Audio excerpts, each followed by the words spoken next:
اعظم اسم من اسماء الله الحسنى؟ يعني عندنا الله الرحمن الرحيم الملك، ايه اعظم اسم في هذه الاسماء؟ تسمع عن اسم الله الاعظم الذي سئل به اعطى واذا دعا به اجاب. اسماء الله الحسنى اعظم اسم فيها اسم الله.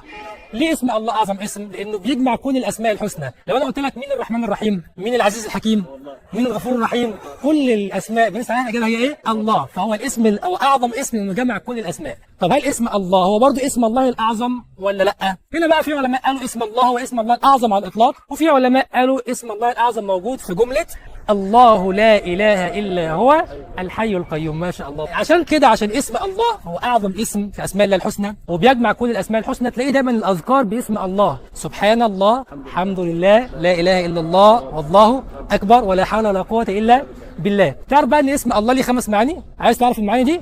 هتتفرج بقى على ال5 حلقات اللي فاتوا، كل معنى في حلقه واحده في دقيقه واحده، وتعرفوا على الله والله هتحبه.